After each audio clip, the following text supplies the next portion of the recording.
guys, welcome back to some more AFK Arena. Today we're over on the pay to win account and we are looking at something really cool, which is a breakdown timeline of the heroes. Now we've seen this in the past, so ultimately you can see exactly how many heroes we have of each faction, which is a ton.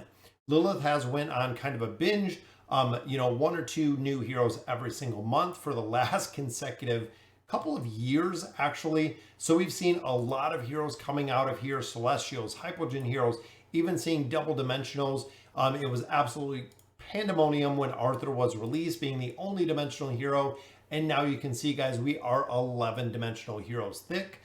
So we are going to go ahead and check this out and also talk about a little bit of the state of AFK Arena as it is today, and really my thoughts of what is going to go on with the future of this game and really where it is going to end up ultimately with the future of AFK Arena. So let's go ahead and we'll look at the timeline. So here it is, guys, and I did turn off the camera so you can kind of see this in its entirety. So the hero timeline, you can see version 1.11. We were introduced to 3 light bearers, 3 maulers, 3 wilders, and 3 of our Greyborn heroes.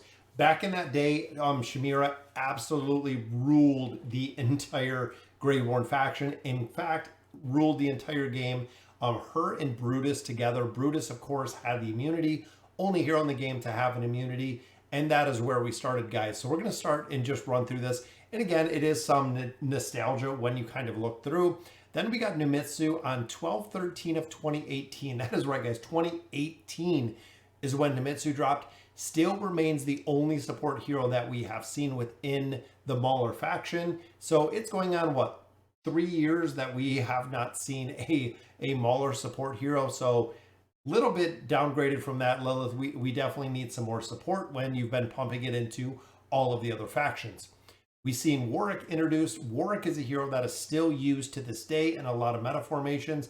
And when it comes to the Twisted Realm, excuse me, not the meta, the Twisted Realm bosses, we are still using Warwick today. Pharrell, another hero, a lot of meta comps, has crowd control, has energy disintegration.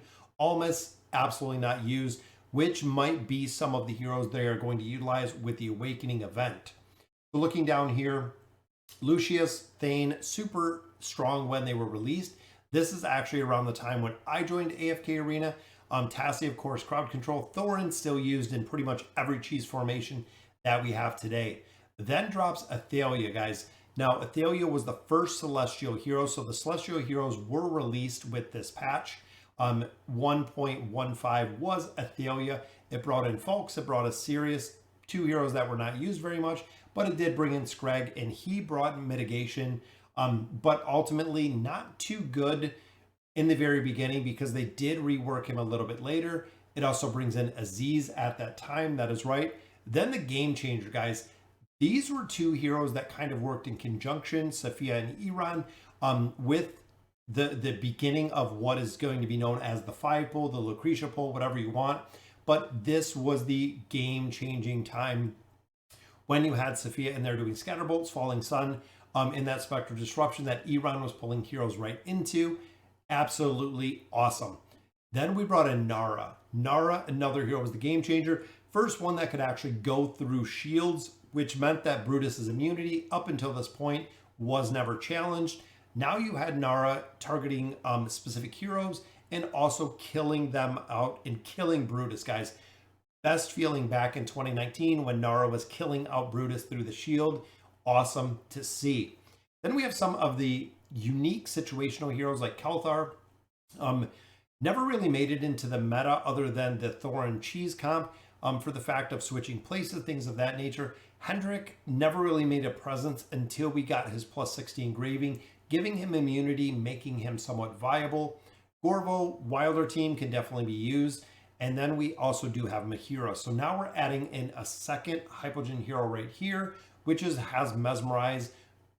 Awesome addition right there. A lot of players picked her up. A lot of players used her. Then dropped Rowan. Guys, still my favorite hero in the entire game. I was roughly in chapter 18 when we dropped Rowan. I went through, pushed through about chapter 22, 23 is where I ended up with having Rowan at elite with literally just the potion cards, which were broken. Then, of course, we get the twins, guys, our second celestial hero. The twins, absolute difference maker in the entire game, still used in a ton of formations today. Entendre Centrena, used in some places, mainly just the Mauler Tower. Zolrath, another complete game changer, because now we introduced Zolrath, a hero that could actually relive the battle. So if he was the last to die, he would reset it and we would have to do it again. Gwen doing a crazy amount of damage coming out of the formations. Definitely a game changer for the Light Bearers. Used for a significant amount of time. Then they drop Orthos. Awesome PvP hero. Absolutely was a crowd stopper. Lorzen joins the formation with the linking ability that we see with Thorin. Rigby drops, nobody cares. Isolde drops. So when Isolde actually dropped, it was game changing, guys. This was a hero that could keep himself up. He had a hypodermic needle. I built him as soon as he was out, and he could run through the entire Graveborn Tower by himself if you got him to heal. Then, of course, patch V 1.28, guys, Talene dropped. The only hero in AFK Arena yet that can die is Reborn, other than the cheat death, a couple other things that, like the Prince of Persia has, the recall ability. But ultimately, at this point in 2019, if Talene dies, she was born again. If she died again, she was born again. Absolute insanity with the new hero. And of course, everybody built her straight to meta #1. She went right there, guys. Then we see a couple more. Arthur. This is when Dimensionals actually joined the game. Again, if you're relatively new, it is kind of the nostalgia. Many of you know Arthur historically, through history, mythology. Arthur has always been one of my favorite heroes. I love the King Arthur story, which was awesome. Wukong drops, nobody really cared. Khazard drops. Now, again, a little bit of a game changer with his abilities to massively crowd control the battlefield.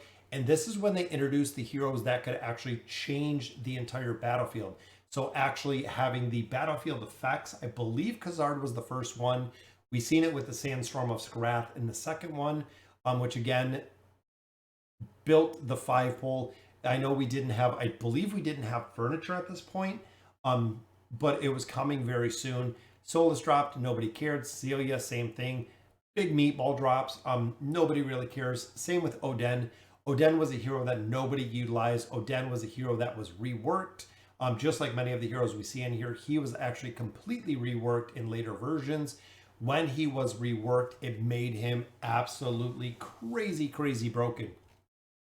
Oscar dropped. Again, nobody cared. Yukio dropped, which was interesting because Yukio was a hero, second dimensional hero, that was pay to win only. So that is right, guys. On 4/6 of 2020, Yukio drops. He was $50. You cannot get him as free to play. So any free to play players do not own Yukio and will not own Yukio short of the Garrison. Then Saurus drops, guys. Saurus by far was the boss killer. When he dropped, absolutely destroyed the guild bosses. He was just a boss killer in its entirety. We had Torn drop. Nobody cared. Nakaruru, she was decent for a minute, and then everybody kind of looked past her. Flora, again, unique ability, but a lot of people didn't really run her short of a couple different comps, kind of a Flora stall comp that we've seen. Then Daemon drops. When Daemon dropped, guys, he's a hero, again, still used in all the formations today because he has the scaling ability that does not cap. So essentially, as the enemies get stronger, Daemon gets stronger. Very cool story there. Then Azio drops, of course, another dimensional hero. Has the, I think it's the Eagle Eye, which instantly kills heroes. Again, super unique ability. Azio went straight to the priority list, of course. Then we got Theowen. Theowen's still kind of on the fence for most players. Up top, we see the Lucretia, the husband and wife combo right there.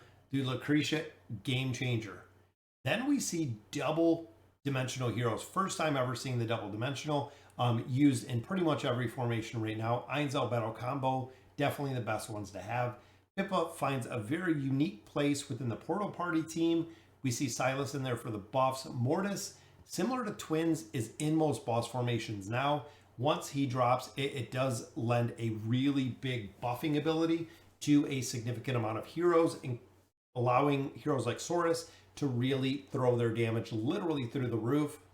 Then we see Alna. So Alna is a hero that brings out the immunity, and we see it kind of going forward with a lot of different heroes, that there is a ton of immunity heroes that come, including Queen and Joker. We know they can mitigate the crowd control. Good combination between the two. Kren, definitely a game changer. If you've ever used him within the Mauler Tower, absolutely broken, guys. He is definitely one to build, especially if you get him to that plus 60 signature item or plus 60 engraving. It does allow him to have a huge, massive damage reduction. Short of PvP, next two heroes not really used. Peggy never found a place.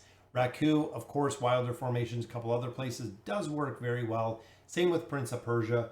Moreel, another hero, PvP strong within the Twisted Realm, used in one formation, but ultimately not really used. Desira, again, some places. Leofric, not really anywhere. And going up to our final column here, Walker, absolutely disappointed by him.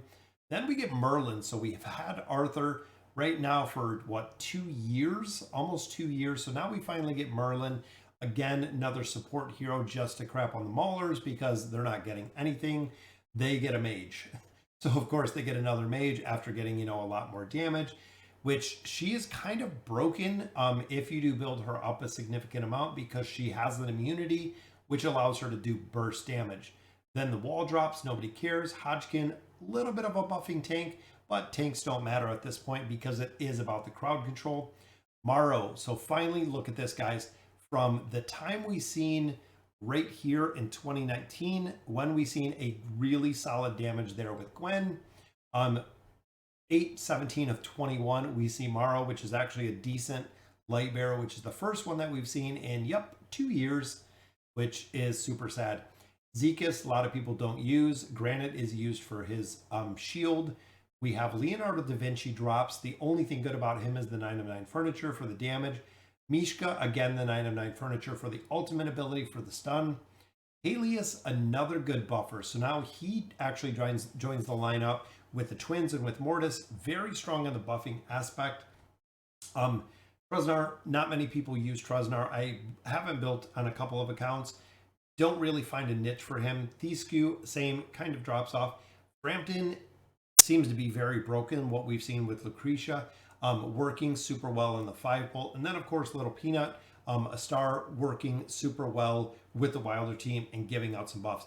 So big shout out to AFK Inside, guys. It is a very cool guide. Even looking over here on the right-hand side, kind of the census. So the heroes, 2018, we've seen 3, 4, 3, and 4, 14 heroes, which I know it was later in the year, so that is all we've seen. And then 2019, guys, boom, 35 heroes. So we over doubled what we did in 2018, including 5 Celestials, 4 Hypogeans, and of course Arthur is the one that dropped here. But look, guys, the Light Bearers got 8 heroes this year, so absolute insanity. Down here, 2020, again, we see less heroes of the factions, which is interesting. But look at those dimensionals, guys. Remember, this was the year of double dimensional heroes. We've seen Ainz and Albedo. We've seen Joker and Queen. We've seen a lot of double dimensional heroes. So this actually super broke it with the dimensional heroes. But as you can see, faction heroes very, very light. Celestials and Hypogeans still, I mean, right on par. So we went heavy in 2019. Very light, 2 heroes an entire year for the Light Bearers. Then, of course, 2021, 4, 4, 3. Definitely stepped up the game in 2021 as far as heroes. Cooled it off a little with our dimensional heroes, but stepped it up by a little bit more of our celestial heroes, guys. So overall, again, big shout out to AFK Arena or AFK Inside. Guys, this is a guide that is over on Reddit. I'll put a link in the description right down below. The hero timeline, again, it's very cool to see kind of the nostalgia of where this game came, and even looking at the original heroes. So no. Brutus used for his immunity, Namora for the crowd control, Leica for the buff, Kaz for the magic damage. So even there, the Wilders, the original 3 Wilders are still used.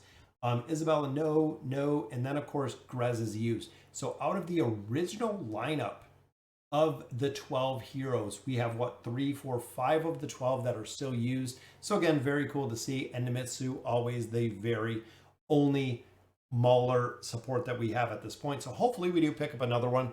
So guys, just a little bit of the state of AFK Arena. I know there are Awakened Heroes coming, but honestly, just take it with a grain of salt. And that's really the way that I do kind of look at it is you know, I love the game. I love AFK Arena. I really do take it with a grain of salt. I'm not pay to win. I'm not putting anything into AFK Arena. I did not in November. I did not in December. So if I get the heroes, great. If I don't get the heroes, ultimately, oh well, this game will still go on. I'm not going to be the top player. I'm not going to be, you know, the top of PvP. It's not going to happen. I know the whales will always be here. The whales will always put money into AFK Arena. Since I've put aside the whole pay to win aspect and not putting anything into the game, it's actually been very game changing and very relieving. It's not stressful at all to play AFK Arena. It does take a little bit more time just because of the sheer time that it takes, because there are so many things to do in AFK Arena. But essentially, some of the newer heroes, I'll build them out in time. If I don't get an avatar frame, it's not going to be the end of the world. Honestly, again, I like the direction it's going. I want to see how the Awakened Heroes are going to look. I love the furniture when they added it. I like the engraving system. Do I have heroes engraved? I think 4. I think, honestly, I think I have 4 heroes that I have engraved, just saving up the mats over time slowly. Don't stress out about a game. If it's not fun anymore, guys, it might be time to move on. As much as I hate to see players leaving AFK Arena, again, I will do the same. When the game is no longer fun and I don't find any aspect of it that I like, then it is time to go. So we're going to have to see exactly what this awakening system looks like. And again, if I get an awakened Taylene out of a summon, if I build her up over time, great. If I find use for her, great. If I don't have her, doesn't make a difference. I'm not hardcore pushing the campaign. I'm not in chapter, 45 plus. I'm in 38 and I'm taking it easy, having fun with the game, enjoying the Temporal Rift. I think it's a very cool addition that they have out right now. I know it does get a little bit tedious going through the levels, but the different badges and things add a couple different levels of gameplay, which I absolutely like. So let me know in the comments what you guys think.